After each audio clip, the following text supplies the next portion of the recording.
देखो जी, आदमी के वह ठोकरा खा के पक्को हुआ है।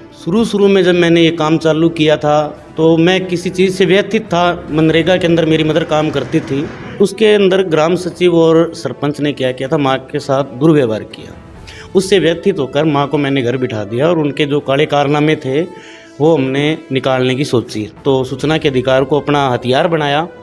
तो जैसे जैसे आरटीआई लगाते गए, जैसे जवाब आते गए तो हौसला बढ़ता गया। विभाग के कुछ अच्छे कर्मचारी भी होते हैं, अच्छे अधिकारी भी होते हैं, तो वो लोग भी हमें मोटिवेट करते हैं, गाइड भी करते हैं। तो इस हिसाब से धीरे धीरे हमें ज्ञानार्जन हुआ उनसे, और धीरे धीरे हम लोग इस मामले के अंदर परिपक्व हो गए। Practice make the man perfect, करत करत अभ्यास जड़मती होत सुजान। और इसी प्रकार आज रावला गढ़साना अनूपगढ़ इस बेल्ट के अंदर अगर कोई भी कर्मचारी भ्रष्टाचार करता है तो वो 2 बार सोचता है कि मेरी फाइल कहीं कमल के पास ना चली जाए। SHO था विक्रम चौहान, उन्होंने अपने पास जांच रखी, उन्होंने मेरे खिलाफ मुकदमे दर्ज किए, उन्होंने मुझे तो दोषी बना दिया। उन आरोपियों को 1 करोड़ के गबन के मामले के अंदर FIR पेश कर दी उनके खिलाफ, क्लीन चिट दी। बात यह है कि सबसे ज़्यादा जो मुझे अनुभव मिला वो ACB के अंदर ट्रैप कराने से मिला। हमने 13 ट्रैप कराए हैं सक्सेसफुल। तो इतना घटिया निर्माण है कि हम इसका भी फिजिकल वेरिफिकेशन करवा रहे हैं। ये ग्राम पंचायत 17 MD का काम है, जल जीवन मिशन राजस्थान एस्क्रो अकाउंट से इनको पैसा ये ट्रांसफर किया गया है। हाँ बिल्कुल, यहाँ से 4-5 किलोमीटर दूर है। हमने मेजरमेंट बुक भी ली है पूरी, और ये सारा कुछ बिल्कुल इन्होंने फर्जी तरीके से बना रखा है। ये AN PhD के अंडर में ये काम हुआ है।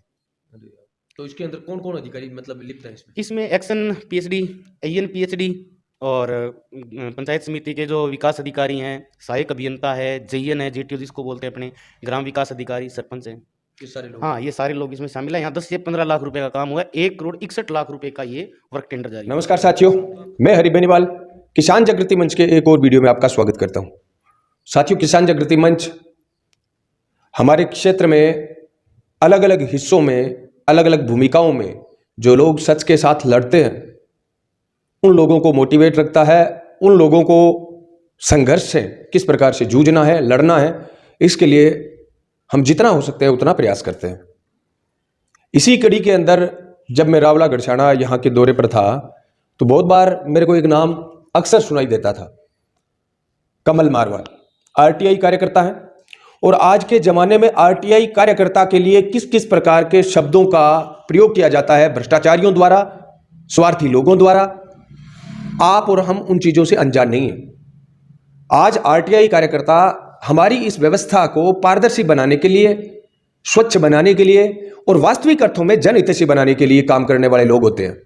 अगर उन्हें स्वतंत्र वातावरण दिया जाए तो मैं दावे के साथ कह सकता हूं कि हर क्षेत्र में RTI कार्यकर्ताओं को स्वतंत्र और निष्पक्ष, निर्भय अगर वातावरण दिया जाए तो हमारे प्रशासन में पारदर्शिता लाई जा सकती है, स्थापित की जा सकती है, और भ्रष्टाचार को कुछ हद तक रोका जा सकता है। भाई कमल मारवाल इन्हीं परिस्थितियों में जूझे हैं। ये भी गढ़साना सीमावर्ती एरिया के अंदर यहाँ पर काम करते हैं, और आपको पता है कि RTI कार्यकर्ता की सीधी दुश्मनी बेईमानों से होती है, और जब बेईमानों से आप लड़ते हो तब आपको बहुत सारी चीज़ें बलिदान पर लगानी होती है, त्याग पर लगानी होती है। आपको ऐशो आराम छोड़ना पड़ता है, आपको अपना परिवार छोड़ना पड़ता है, आपको चैन की नींद छोड़नी पड़ती है। ये सब कुछ छोड़कर पिछले कुछ सालों से भाई कमल मारवाल यहाँ पर गढ़साना में काम कर रहे हैं। आज इस वीडियो के माध्यम से मैं आप सब साथियों के साथ और किसान जागृति मंच के सिपाहियों के साथ वो बातें शेयर करना चाहता हूं जिससे अपने अपने क्षेत्र के अंदर सच्चाई की लड़ाई लड़ने वाले योद्धाओं को संजीवनी का काम करेंगे, इनके शब्द, इनकी कहानी। क्योंकि जब हम ईमानदार लोगों का कोई संगठन नहीं होता है तब बेईमान लोगों की लोभी हम पर हावी हो जाती है। किसान जागृति मंच ईमानदार लोगों का वो समूह तैयार करने में लगा है कि किसी भी क्षेत्र में, किसी भी विचारधारा के साथ आप लड़ाई लड़ रहे हो, हम किसान जागृति मंच की तरफ से हमारा नैतिक दायित्व तो बनता है कि हम उस लड़ाई के अंदर आपके कंधे मजबूत करें, आपकी पीठ है वो सुनी ना रहे। इस प्रकार की हमने मुहिम स्टार्ट की है, और उस मुहिम के दौरान आज पहुंचे भाई कमल मारवाल के पास। नमस्कार कमल जी। नमस्कार सर। सबसे पहले तो कमल जी, क्यों आपको यह काम करना पड़ा, और दूसरी बात, इस काम के दौरान किस प्रकार की चुनौतियां आपके सामने आ रही है, भविष्य आपको क्या लग रहा है? कई बार मुसीबतों से आप जब घिर जाते हो तब आप किस प्रकार की मुसीबतों से गिरते हो, उनका समाधान किस प्रकार से निकालते हो? आपको दुख रोकी के सामने रहो, आपने जी हाँ मारवाड़ी के अंदर के मानी तो भी दौरान थे कि अपने आप ने समझाओ, बुझाओ और वापस जंग के अंदर लड़ाई जारी रखो। देखो जी, आदमी के वह ठोकरां खा के पक्को हुए। तो शुरू में जब मैंने ये काम चालू किया था तो मैं किसी चीज़ से व्यथित था। मनरेगा के अंदर मेरी मदर काम करती थी और वर्तमान में जो हमारी ग्राम पंचायत अभी तो 3 STR होगी, पहले 24 CSC थी नई मंडी गरसाना। उसके अंदर ग्राम सचिव और सरपंच ने क्या किया था, माँ के साथ दुर्व्यवहार किया। उससे व्यथित होकर माँ को मैंने घर बिठा दिया और उनके जो काले कारनामे थे वो हमने निकालने की सोची। तो सूचना के अधिकार को अपना हथियार बनाया और धीरे धीरे लगाने लगे RTI वगैरह। तो जैसे जैसे RTI लगाते गए, जैसे जवाब आते गए, तो हौसला बढ़ता गया और एक इस तरह का पॉइंट आया कि हम लोग उस ज्ञान से भरपूर हो गए। जैसे आज पंचायती राज के अंदर कोई काम है तो उसके अंदर पंचायती राज की ग्राम पंचायत है, पंचायत समिति है या अन्य डिपार्टमेंट है, हम उसके अंदर तक घुस गए हैं। जैसे दीमक लगती है किसी चीज़ को, तो दीमक तो एक नेगेटिव होती है, लेकिन हम लोग पॉजिटिव दीमक के रूप में उन भ्रष्टाचारियों के खिलाफ लड़ते हैं। तो ये जो दीमक शब्द यूज किया, ये भ्रष्टाचारियों के लिए मैंने किया है। तो उस तरह से हम घुस गए और जैसे जैसे हमें सूचनाएं मिली, उसके बाद में हमारे भी आंतरिक संबंध होते थे। विभाग के कुछ अच्छे कर्मचारी भी होते हैं, अच्छे अधिकारी भी होते हैं, तो वो लोग भी हमें मोटिवेट करते हैं, गाइड भी करते हैं। तो इस हिसाब से धीरे धीरे हमें ज्ञानार्जन हुआ उनसे और धीरे धीरे हम लोग इस मामले के अंदर परिपक्व हो गए। एक चीज़ और बताइए कमल जी, ये तो आपने बताया आपकी शुरुआत किस प्रकार से हुई। आपने बताया कि मनरेगा के अंदर आपकी माँ के साथ जो दुर्व्यवहार हुआ, वहाँ से आपकी अंतरात्मा जागी और इन विभागों के खिलाफ आपने लड़ना शुरू किया। यहाँ पर नोटिस करने वाली बात यह है साथियों, अगर किसी भी लड़ाई को आप शिद्दत से लड़ते हो और उसमें अगर आप अभ्यस्त हो जाते हो तो उसके बाद में उस फील्ड के अंदर आपसे बड़ा सिद्धहस्त आदमी दूसरा कोई हो नहीं सकता। Practice make the man perfect, करत करत अभ्यास जड़मति होत सुजान। और इसी प्रकार आज रावला गरसाना अनूपगढ़ इस बेल्ट के अंदर अगर कोई भी कर्मचारी भ्रष्टाचार करता है तो वो 2 बार सोचता है कि मेरी फाइल कहीं कमल के पास ना चली जाए। और उसके बाद में अगला सवाल जो मेरा है कि आज अगर कोई भी RTI कार्यकर्ता होता है, उसके लिए किस किस प्रकार के शब्दों का प्रयोग करते हैं ये भ्रष्टाचारी लोग। जनता में बदनाम करने का काम करते हैं कि ये दलाल है, ये हमें ब्लैकमेल करता है। ये आम बात होती है जब भी वो फंसते हैं ना, आम बात होगी। जब भी वो फंसते हैं तो अपने आप को पाक सफेद पोश साबित करने के लिए सामने वाले आदमी को ब्लैकमेलर घोषित कर तरीके से दबाने का प्रयास करते हैं। तो वहां पर आप किस प्रकार से अपने आप को मजबूत रखते हैं और उन चीज़ों का जवाब देते हैं आप? देखो सर, इसमें सबसे बड़ी बात है सिक्स सेंस अपने काम करनी चाहिए। जब अपने परफेक्ट हो जाते हैं काम में तो मैं ये मानता हूँ भी little progress every day adds up to a big result. छोटी छोटी जो सफलताएं हैं उनसे एक बहुत बड़ा रिजल्ट मिलता है। तो जैसे जैसे हम काम करते गए तो हमें पता लगा भी हमारे ऊपर ये चीज़ हो सकती है, ब्लैकमेलिंग हो सकती है, हमला हो सकता है, किसी झूठे मामले के अंदर फंसाया जा सकता है। तो इन सब चीज़ों से हम बिल्कुल मतलब अलर्ट होकर चले। फिर भी लोगों ने मेरे खिलाफ करीब 14 मुकदमे दर्ज करवा रखे हैं अभी, जिसमें राजनेता भी हैं और राजनेताओं के अलावा इसमें बहुत सारे अधिकारी कर्मचारी भी हैं। ये चीज़ है। इसके अलावा ये चीज़ें आपने बताई, मुकदमे होते हैं, मानसिक तौर पर भी आपको परेशानी होती है, लेकिन साथ ही साथ मेरे को ये बताइए जैसे इस क्षेत्र के अंदर वो चर्चित कौन से मामले थे जो आपके द्वारा उठाए जाने के बाद में जनता को जिससे बेनिफिट हुआ है और जनता के अंदर जागरूकता बढ़ी है, जनता ने सवाल पूछना शुरू किया है? सर, ग्राम पंचायत 24 CSC के अंदर 1 करोड़ रुपए का गबन का मामला हुआ था। उसमें 8 CC सड़कों का निर्माण किया गया था जो बिल्कुल ही घटिया स्तर की थी। 1 CC रोड के 3 सैंपल भरवाए गए, तो 8 CC रोड के 24 सैंपल हुए, जिसमें से 21 सैंपल फेल पाए गए। तो उसके अंदर एक FIR दर्ज हमने करवाई अधिकारियों को कह के, हालांकि नॉलेज नहीं था उस टाइम ज़्यादा, तो हमने PWD से उसकी जाँच करवाई कलेक्टर के आदेश से, और उसके अंदर घटिया प्रमाणित हो गया। तो हमने अधिकारियों को, पंचायती राज के अधिकारियों को कहा भी आप मुकदमा दर्ज कराइए दोषियों के खिलाफ। तो इन्होंने पुलिस स्टेशन के अंदर मुकदमा दर्ज करवाया।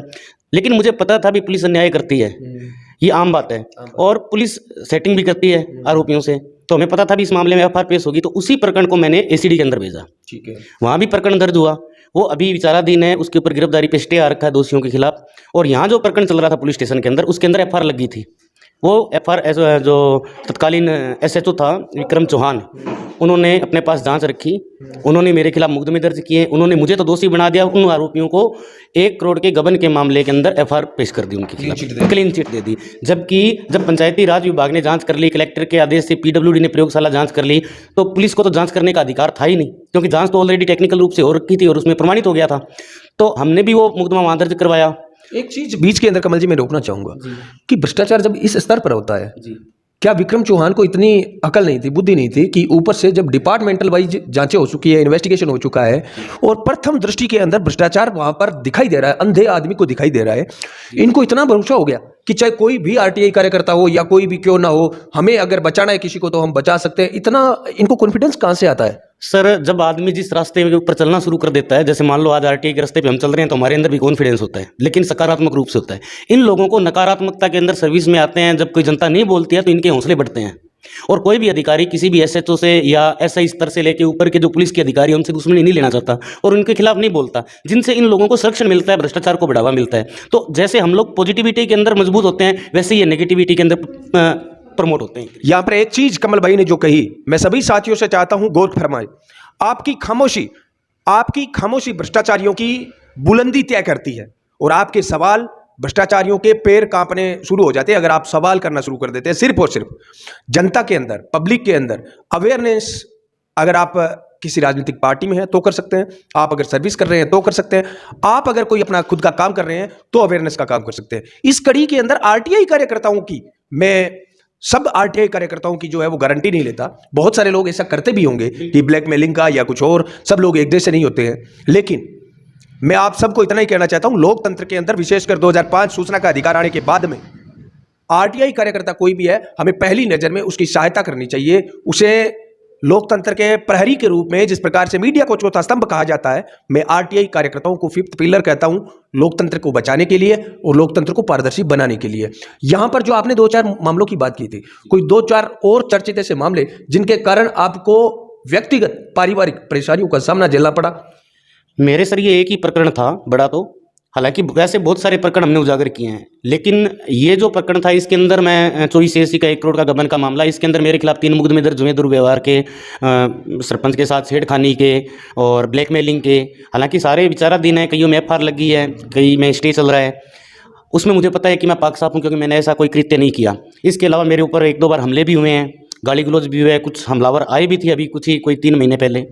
और मतलब जो चीज़ हमें परफेक्ट बनाती है उससे हम पहले अलर्ट रहते हैं, भाई इससे हमें ये घाटा हो सकता है, तो उसके लिए हम पहले तैयारी निश्चित करते हैं कि यदि ऐसा होगा तो हमें ये करना है। उसके लिए हमारे पास विकल्प मौजूद रहते हैं, पहला विकल्प, दूसरा विकल्प, तीसरा विकल्प। और दूसरी बात ये है कि सबसे ज़्यादा जो मुझे अनुभव मिला वो एसीबी के अंदर ट्रैप कराने से मिला। हमने 13 ट्रैप कराए हैं सक्सेसफुल। अरे वाह। और 13 ट्रैप के अंदर हम लोगों ने जो भ्रष्टाचारी है उनके खिलाफ मुकदमे दर्ज करवाए हैं, जो आज भी चल रहे हैं। इसके अलावा बहुत सारे हैं जिनके अंदर सत्यापन हो चुके हैं, उन्होंने अलर्ट, मतलब उन लोगों को ऐसा लगा भ्रष्टाचारियों को भी ये ट्रैप करवा सकते हैं, तो जैसे ही मेरा नाम आता था वैसे ही ये लोग मतलब रिश्वत की राशि नहीं लेते थे, लेकिन सत्यापन हो जाता था। और उन मामलों के अंदर अभी अभियोजन स्वीकृति जारी हो चुकी है और मामले कोर्ट के अंदर चल रहे हैं।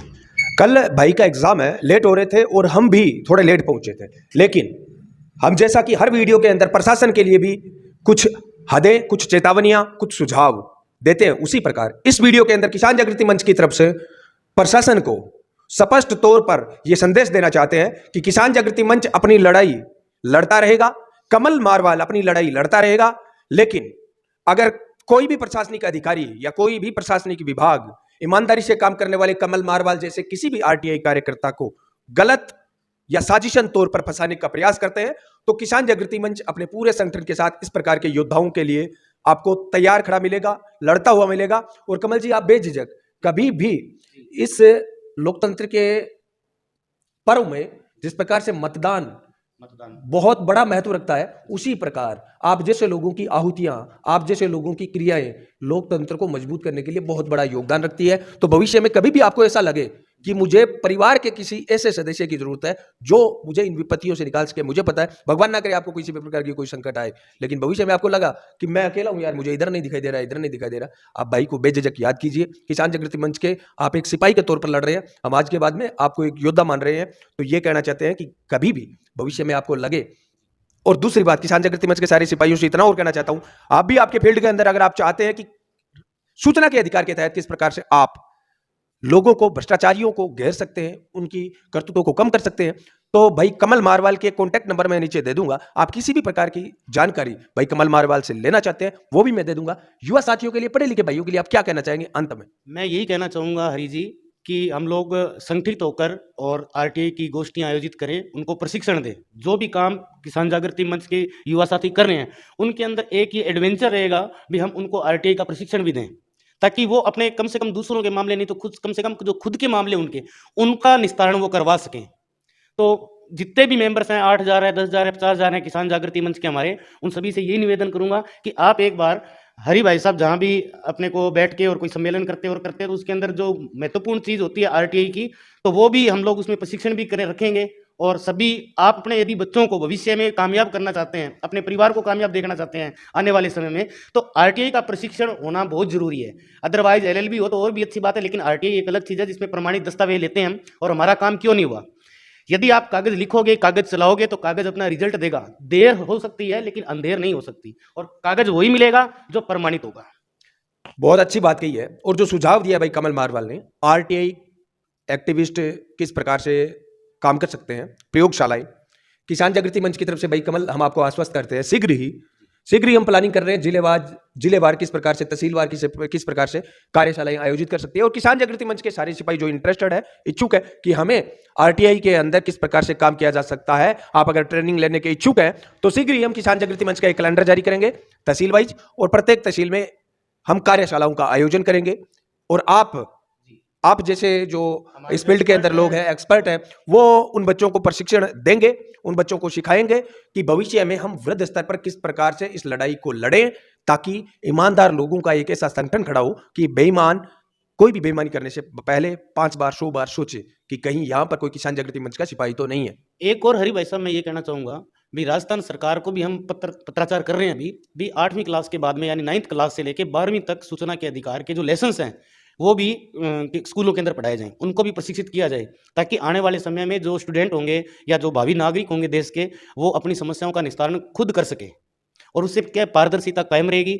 और हर परिवार के अंदर एक वकील या एक आरटीआई एक्टिविस्ट होना नेसेसरी है, यदि आप भारत के अंदर इस लोकतंत्र को बचाना चाहते हैं, अपना भविष्य उज्जवल करना चाहते हैं।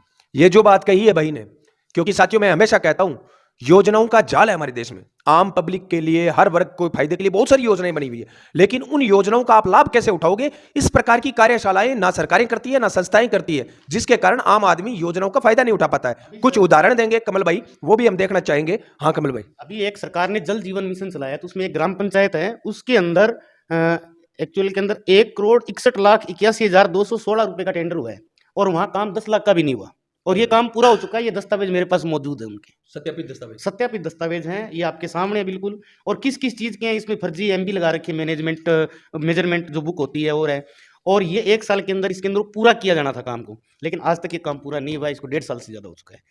तो इतना घटिया निर्माण है कि हम इसका अभी फिजिकल वेरिफिकेशन करवा रहे हैं। ये ग्राम पंचायत 17 MD का काम है, जल जीवन मिशन, राजस्थान एस्क्रो अकाउंट से इनको पैसा ये ट्रांसफर किया गया है।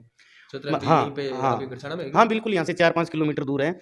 और आप देखोगे तो इसके अंदर हमने मेजरमेंट बुक भी ली है पूरी, और ये सारा कुछ बिल्कुल इन्होंने फर्जी तरीके से बना रखा है। ये AN PhD के अंडर में ये काम हुआ है।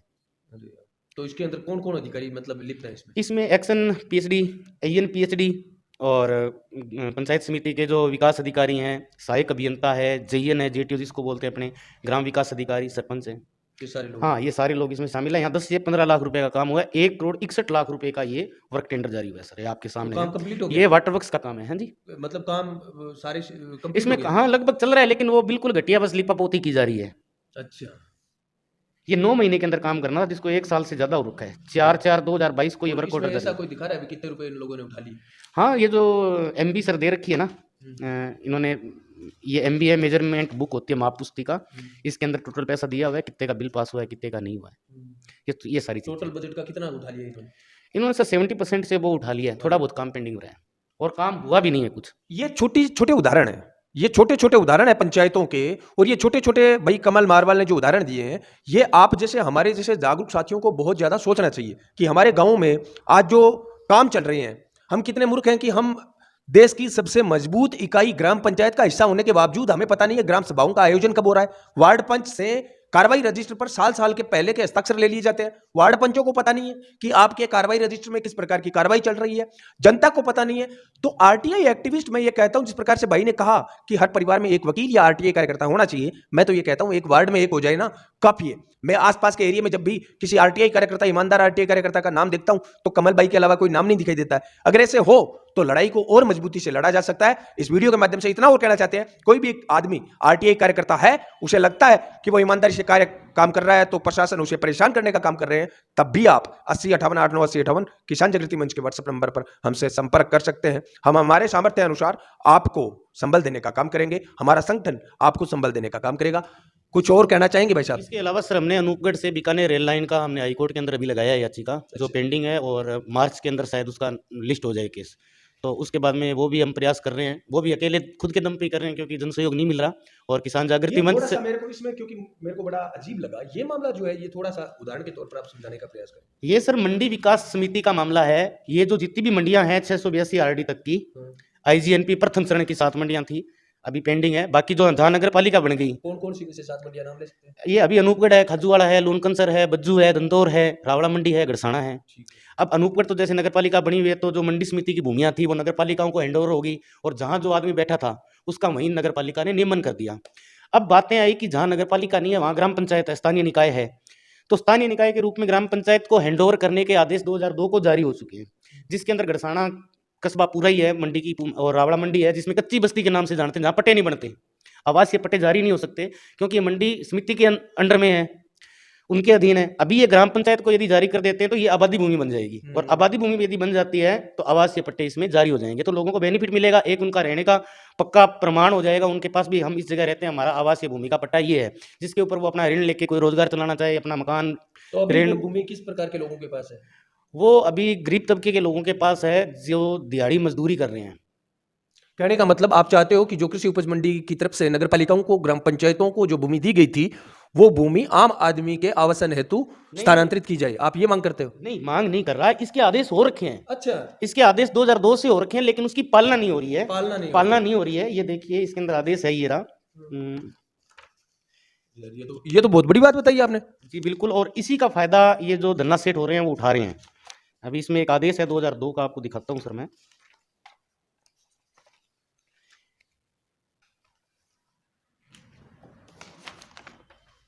ये देखिए, यह है 4/2/2002 का आदेश। सीएडी विभाग ने प्रस्तावित किया है कि आईजीएनपी स्टेज प्रथम की जो मंडियां मुख्य नहर को आरडी 620 तक संबंधित स्थानीय निकायों को स्थानांतरित किया जाए, नगर पालिका को या ग्राम पंचायत को। यह निर्णय लिया गया है कि हस्तांतरण इस शर्त के अधीन किया जाए कि इस मंडी में स्थित भूमि भूखंडों के निस्तारण, नियमितीकरण, विकसित खाली भूमि भूखंड तथा अतिक्रमित भूमि में से जो आय प्राप्त होगी उसका बंटवारा स्थानीय निकाय एवं राज्य सरकार के मध्य 50-50 के आधार पर होगा। लेकिन विडंबना यह है कि 2002 को जब ये 4/2/2002 को आदेश जारी हुआ, उसको 20 साल बीत चुके हैं, लेकिन अभी तक मंडी समिति की भूमि ग्राम पंचायत को हैंडओवर नहीं की गई है। जहां नगर पालिका थी वहां हो गई है, लेकिन ग्राम पंचायत जहां थी वहां नहीं हुई है, जिससे जो निवासी है ग्राम पंचायत के, उनके अंदर बहुत बड़ी कुंठा है, बहुत बड़ा दर्द है, और आज भी इस दर्द को वो लोग झेल रहे हैं, क्योंकि वो आज उनकी जो भूमि है वो एक तरह से अतिक्रमित भूमि है, और वो रिको की जमीन पे या मंडी एडीएम की जो जमीन है उसके ऊपर बैठे हैं। यदि वो ग्राम पंचायत को हैंडओवर कर दे अभी, तो सरकार को तो इनकम होगी। अतिक्रमणकारियों पे भी लगाम लगेगी। गड़साना भी हमारा या रावड़ा है, ये नगर पालिका की श्रेणी में आ जाएगी, क्योंकि अभी जो आबादी भूमि है वो कम है, और लोग बाहर निकलने की बजाय क्या है कि अंदर ही अंदर घुटन महसूस कर रहे हैं। अब यदि ये ग्राम पंचायत को हस्तांतरित कर देते हैं, जैसा कि 2002 के अंदर आदेश हुआ है, इसमें बहुत सारी फाइल चल रही है, लेकिन कोई भी राजनेता नहीं है, जिसकी वजह से सबसे बड़ी समस्या ये आ रही है। और मैं चाहता हूँ कि किसान जागृति मंच किसी तरीके से इस मामले को उठाए, तो बहुत लाखों लोगों को इसका बेनिफिट मिलेगा। ये 6 से 7 मंडियों की वास्तव में जो बहुत ही महत्वपूर्ण बात है, जो 2002 और 2003 में जिसकी पालना हो जानी चाहिए थी, वो अभी भी लंबित है। मैं ये कहता हूं उदासीन जनप्रतिनिधियों के कारण ये काम हो रहा है। बहुत बहुत धन्यवाद भाई कमल मारवाल जैसे लोगों को। ये मंडियां हैं जिसमें हनुमानगढ़ जंक्शन की, हनुमानगढ़ आगे नगर पालिका, संगरिया, पीलीबंगा, नोहर, रावतसर, सादुलशहर, और इसके अलावा सूरतगढ़, अनूपगढ़, यहाँ तक 9 मंडियों का इन्होंने नियमितीकरण कर दिया है। भूमि जो थी मंडी समिति की वो इनको नगर पालिकाओं को सौंप दी। इसके बाद में गड़साना, रावड़ा, खजुवाड़ा, दंतोल, लूनकंसर, आरडी 465 और छतरगढ़, ये मंडियां पेंडिंग है जो ग्राम पंचायत को हस्तांतरित नहीं की गई है। इसमें लाखों लोग प्रभावित हो रहे हैं अभी। यदि इन लोगों को बेनिफिट मिलता है तो निश्चित तौर पर ये एक बहुत ही बड़ा मतलब एक लोकतंत्र की जीत है। ये बहुत अच्छी बात कही है भाई साहब। और यहाँ तक ये जो हैंडओवर हुई है ना, उनमें भी मैं बताता हूँ। जैसे सूरतगढ़ के अंदर मंडी समिति की 2006 के अंदर हैंडओवर हुई थी, और 2006 के बाद में अब तक उन मंडी समिति की भूमि पर ऐसे ऐसे कारनामे हो रहे हैं जिनको आप सोचकर ये कहेंगे कि यार यहाँ पर ये हो क्या रहा है। मैंने उसके अंदर जो सूरतगढ़ के अंदर जो चल रहा है, मैंने आपके वीडियो देखे थे किसान जागृति मंच के फेसबुक पेज से, और वहाँ वास्तविकता में जो अपराध भी हो रहे हैं वहाँ, और दूसरा अन्याय भी हो रहा है वहाँ के लोगों के साथ, और रसूखदार लोग जो हैं वो वहाँ निर्माण कर रहे हैं, दूसरे लोगों का निर्माण तोड़ रहे हैं। उसी को देख करके ही मैंने ये फाइल निकलवाई है सर। अरे वाह कमल भाई। तो दूसरी चीज, बहुत अच्छी जानकारी आगे भी आपको मिलती रहेगी, कार्यशालाओं का भी हम आयोजन करेंगे, लेकिन ग्राम पंचायत स्तर पर हमारे जो नौजवान साथी है उनको एक ऐसा कौन सा कोई बात अगर बोलकर आप बताना चाहेंगे जिससे अगर वो गौर करें तो कम से कम वीडियो है, सरपंच है, वहाँ के जनप्रतिनिधि है, उनके कान खड़े हो जाए कि हाँ यार ये तो सही बात कर रहा है। और किसान जागृति मंच से मैं सभी साथियों से यही अपील करूंगा भी यदि आपको ऐसा पता लगता है कि आपसे कोई पैसा नहीं मांग रहा है, आपके किसी जानकार से मांग रहा है, या आपके ये ध्यान में है कि ये अधिकारी या ये कर्मचारी पैसे की डिमांड किए बिना कोई काम नहीं करता है, तो आप बेझिझक हरी जी को कॉल कीजिए, मुझे कॉल कीजिए, हम आपका त्वरित काम कराएंगे और उन लोगों को सलाखों के पीछे डालेंगे तुरंत। धन्यवाद। ये थे भाई कमल मारवाल और गड़साना के अंदर यहाँ पर काम कर रहे हैं। हम इनके उज्जवल भविष्य की प्रार्थना करते हैं और साथ ही भविष्य के अंदर हम किसान जागृति मंच की तरफ से बहुत सारे ऐसे विशेषज्ञ जिसे आप बोलते हैं आरटीआई के क्षेत्र में इस प्रकार के लोग हमारे साथ आ रहे हैं। इसके अलावा लीगल डिपार्टमेंट के बहुत सारे ईमानदार लोग हमारे साथ आ रहे हैं। बहुत सारे सर्विस सेक्टर के अंदर सर्विस करने वाले ईमानदार साथी भी हमें अप्रत्यक्ष रूप से सपोर्ट करते हैं। उन सभी साथियों को, योद्धाओं को धन्यवाद। राम राम शाह।